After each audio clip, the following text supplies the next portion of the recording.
السلام عليكم. لو انت شغال في اي تجارة، مهم جدا تعرف مين هم المنافسين بتوعك اللي شغالين في نفس مجالك، وتتابعهم كمان على صفحات السوشيال ميديا عشان تقدر تعرف هم بيعملوا اعلاناتهم فين وازاي، وبيكتبوها بصيغة ايه، وبيعملوا الديزاينز بتاعتهم ازاي، وبيشغلوا الحملات بتاعتهم على منصة واحدة ولا اكتر من منصة، وكمان تعرف هم بيشغلوا الاعلانات بتاعتهم لمدة قد ايه. وبما ان اهم منصه من منصات السوشيال ميديا في مصر هي منصه الفيسبوك اللي تقريبا شغال عليها كل الشركات والمحلات اللي موجوده في مصر، فمهم جدا ان انت تقدر تتابع كل الصفحات بتاعه المنافسين بتوعك على الفيسبوك. وده اللي احنا جايين نعمله النهارده. فيلا بينا على اللابتوب وهنمشي بيه مع بعض خطوه بخطوه. طيب اول حاجه هنعملها ان احنا هنروح على جوجل من البراوزر بتاعنا العادي، وبعد كده هنخش هنكتب على حاجه اسمها اد لايبراري. اوكي، هنعمل انتر. هندخل على اول موقع هيظهر لنا اللي هو الاد لايبراري بتاع الفيسبوك. ده عباره عن مكتبه للاعلانات كلها بتاعه الناس اللي بتشتغل على الفيسبوك اعلانات. طيب ايه اللي احنا هنعمله؟ اللي احنا هنعمله ان احنا هندخل اول حاجه بيقول لنا إيه فين البلد اللي انت عايز تشتغل فيها، فمثلا هنقول ايجيبت.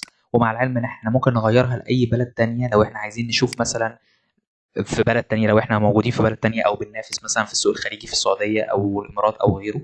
تمام. فخلينا دلوقتي هنختار ايجيبت. هنا هنيجي في الاد كاتيجوري هنختار اول ادز، ان احنا عايزين نتفرج على كل الاعلانات. تمام.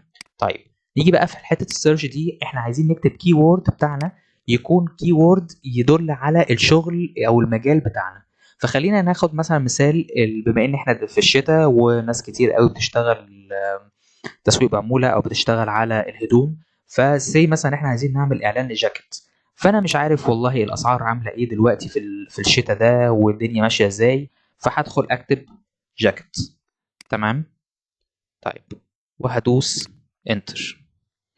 اللي هيحصل دلوقتي ان هو بيطلع لي كل الاعلانات، بس خد بالك كل الاعلانات السبونسرد اللي هي المدفوعه، يعني الاعلانات المموله. كل الاعلانات المموله اللي فيها كلمه جاكيت. بص كده اتفرج. هتلاقي بقى اولا من هنا هتقدر تعرف كذا حاجه هنعرفهم دلوقتي مع بعض. اولا هتقدر تعرف اسماء الصفحات او المحلات او الشركات اللي شغالين دلوقتي في الجواكت. ودي نقطه مهمه جدا ان احنا نقدر نعرف مين اللي بينافسنا، ونقدر ان احنا نتابعه باستمرار، نتعلم منه، ناخد منه افكار، نعرف التسعير بتاعنا ماشي صح مع السوق ولا لا and so on. فاول حاجه ان احنا بنقدر نعرف الصفحات ونقدر ندخل عليها. يعني انا لو دوست هنا على اي صفحه من دول مثلا open link new tab، هنلاقي ان انا دخلت على الصفحه بتاعته اوتوماتيك. تمام. طيب واقدر ان انا اقلب في الصفحه بتاعته. طيب نرجع تاني. ايه اللي احنا نقدر نعرفه كمان؟ اللي احنا نقدر نعرفه كمان هو شغال الاعلان بتاعه على منصات ايه. يعني بص كده، هو البلاتفورمز اللي شغال عليها مثلا زي اللي هو خلينا في ليو اللي احنا دخلنا عليه ده. فهو شغال مشغل الاعلان بتاعه على الفيسبوك والانستجرام. اعرف بقى ان انا لما اجي اشغل الاعلان بتاعتي في الملابس بشغل على الفيسبوك وانستجرام مش فيسبوك بس. تمام. طيب اقدر اعرف كمان ايه؟ اقدر اعرف كمان هو الاعلان ده شغال بقاله قد ايه. فهو هنا مثلا بيقول ان هو started running on 12 ديسمبر، يعني هو بدأ النهارده. تمام. طيب هل هلاقي حاجات اقدم؟ اه طبعا، لو نزلنا لتحت كده هلاقي حاجات اقدم.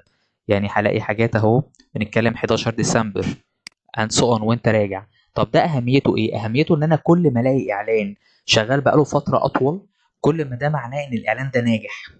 تمام. فابتدي اشوف الاعلان الناجح ده هل بيبقى شغال على فيديو، هل بيبقى شغال على صور. طب لو على صور شكلها ايه؟ طب لو على فيديو الفيديو متصور ازاي. التفاصيل الصغيره دي مهمه جدا، لان ممكن يكون على فيديو بس فيديو بقى حقيقي ولا فيديو موشن جرافيك.